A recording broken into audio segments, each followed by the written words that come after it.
పవన్ కళ్యాణ్ వ్యాఖ్యలు పూర్తిగా కాంగ్రెస్ భయపడి పవన్ కళ్యాణ్ సభను క్యాన్సిల్ చేసిందని క్లియర్గా చెప్తా ఉన్నాను. పవన్ కళ్యాణ్ని మేము సీరియస్గా కానీ అతను ఒక పెద్ద యాస్పరెన్స్ కానీ మేము ఒక రాజకీయ పరిణితి చెందిన రాజకీయ నాయకుడు కూడా మేము చూడట్లేదు.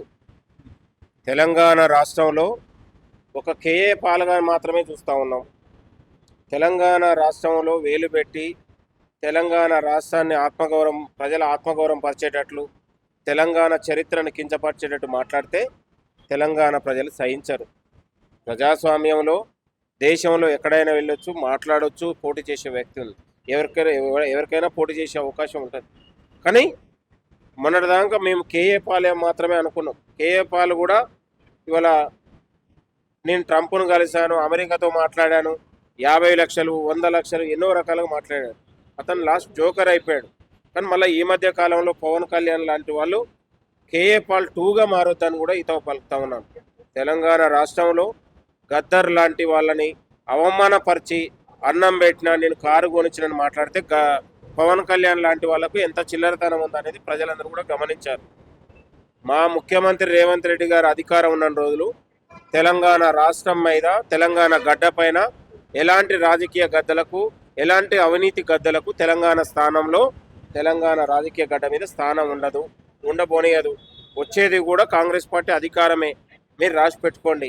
ఇలాంటి లోఫర్గాలకు ఇలాంటి రాజకీయ ఏజెంట్లకు ప్యాకేజీ మాస్టర్లకు తెలంగాణ గడ్డ మీద అసలే స్థానం ఉండబోదు. పవన్ కళ్యాణ్కు మేము ఒకటే సూటి ప్రశ్న ఇస్తా ఉన్నాం. హైదరాబాదు మీరు రావచ్చు, హైదరాబాద్ రావచ్చు, పోవచ్చు, సినిమాలు తీసుకోవచ్చు, సినిమా షూటింగ్లు చేయొచ్చు, సినిమాలు ఇక్కడ రిలీజ్ చేసుకోవచ్చు. తెలంగాణ ప్రజలు నీ సినిమాలు చూస్తూనే ఉంటాం. కానీ తెలంగాణ గడ్డ మీదకి వచ్చి నేను రాజకీయాలు చేస్తా, నేను అభివృద్ధి చేస్తా, నేను అభివృద్ధి గురించి మాట్లాడతా, నేను విద్యార్థుల గురించి మాట్లాడతా, నిరుద్యోగుల గురించి మాట్లాడతా అంటే ఇక్కడ తెలంగాణ గడ్డ సహించదు. ఇక్కడ పుట్టిన బిడ్డలే ఇక్కడ తెలంగాణ రాష్ట్రాన్ని సాధించుకుంటూ ఏలుకుంటారు అనే విషయాన్ని గుర్తు చేస్తూ ఉన్నాం. నీలాంటి ప్యాకేజ్ స్టార్లకు నీ స్టారు నీ సినిమా డ్రామాలు ఆంధ్రాలో నడుస్తాయేమో కానీ తెలంగాణ గడ్డ మీద నడవ అనేది మరొకసారి గుర్తు చేస్తాం. తెలంగాణ ప్రభుత్వం చేస్తున్నటువంటి అక్రమాలను ఇప్పటి నుండి ఎండగడతా, అది ఎండగడతా అన్న భయంతోనే నా సభను అడ్డుకోమని చెప్పి వాళ్ళు ఇప్పుడు నిన్నగాక మొన్న బీజేపీ కేంద్ర నిర్లక్ష్యం వల్ల ఒక నీటి పరీక్ష లీకేజ్ అయింది. మరి పవన్ కళ్యాణ్ అనేటోడు ఏడబడుకున్నాడు, ఎక్కడ పోయింది పవన్ కళ్యాణ్ గొంతు?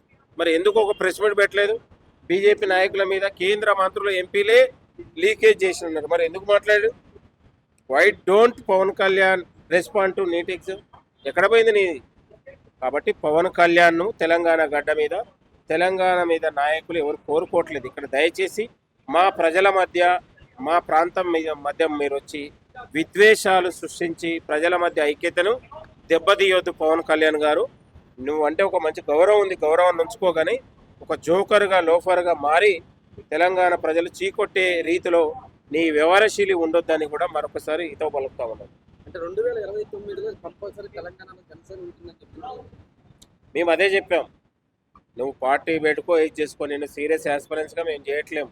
బీజేపీ పార్టీ ఇవాళ నిన్ను నీ భుజాల మీద తుపాకీ పెట్టి కాల్చి నీతోనేదో రాజకీయం చేస్తుంటే తెలంగాణ ప్రజలు హర్షించరు.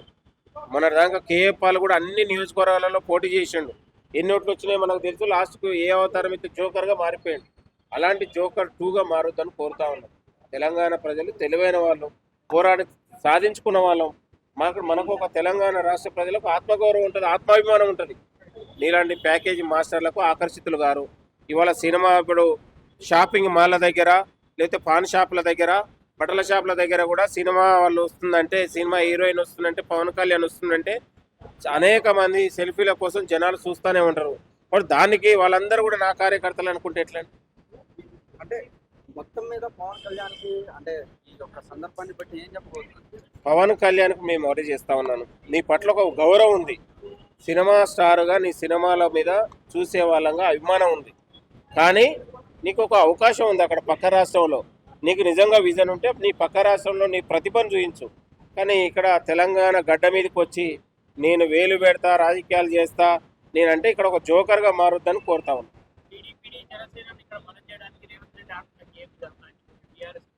మేము ఎవరితోనో గేమ్ ఆడించాల్సిన కర్మ మాకు పట్టలేదు. ఇవాళ కాంగ్రెస్ పార్టీ బలమైన రాజకీయ పార్టీ తెలంగాణలో ఉంది. ఆల్రెడీ అధికారంలో ఉన్నాం, మరొకసారి అధికారంలో రాబోతా ఉన్నాం. ఈ ఎవరి మీదనో ఇలాంటి పిల్లిగొంతులు మాకు అవసరం లేదు. మా పార్టీ కార్యకర్తలే ఇవాళ 90 లక్షల మంది పార్టీ కార్యకర్తలు ఉన్నారు. బలమైన పార్టీ ఇక్కడ కాంగ్రెస్ పార్టీ. కాబట్టి మేము ఎవరినో, మాకు రాజకీయాలలో కాంగ్రెస్ పార్టీకి ఇప్పటికి తెలంగాణలో పోటీనే లేదు, ఎవడు అభ్యర్థినే మాకు పోటీ లేదు, మాకు ప్రత్యర్థే లేరు. మేము వచ్చేసారి కూడా మళ్ళీ తిరిగి అధికారం రాబోతా ఉన్నాం. మా ముఖ్యమంత్రి రేవంత్ రెడ్డి ఉన్న రోజులు ఎవరి ఆటలు తెలంగాణలో సాగనివ్వు. అంటే ప్రత్యర్థి లేదు అన్నప్పుడు మరి 2000 మంది సభతో పెట్టుకున్నప్పుడు ఎందుకు పరిమితం? అరే, నీకు ఒక అవకాశం ఉంటుంది, సమయం సందర్భం ఉంటుంది. తెలంగాణ రాష్ట్ర అవతరణ రోజునే నేను వచ్చి ఇక్కడ శాంతి భద్రతలో ప్రజల మధ్య విద్వేషాలు సృష్టిస్తుంటే ఇక్కడ సమాజం ఎట్లా హర్షిస్తుంది? పోలీసులు ఎట్లా దానికి పర్మిషన్ ఇస్తారు? నేను అనేది ఇప్పుడు అనేక మంది సినిమా స్టార్లు వస్తూ ఉన్నారు, బయట వాళ్ళు వస్తూ ఉన్నారు, మార్కెటింగ్ చేసుకుంటా ఉన్నారు, అనేక కార్యక్రమాలు నడుస్తూ ఉన్నాయి.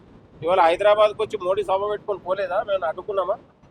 అట్లా నిన్ను కూడా అనుకుంటాం. నేను అనేది నిన్ను పెద్ద మేము సీరియస్ ఆస్పిరెన్స్గా నువ్వు రావడం వల్ల తెలంగాణ ఊగిపోద్ది పొడిపోద్ది మేమే అనుకోవట్లేదు.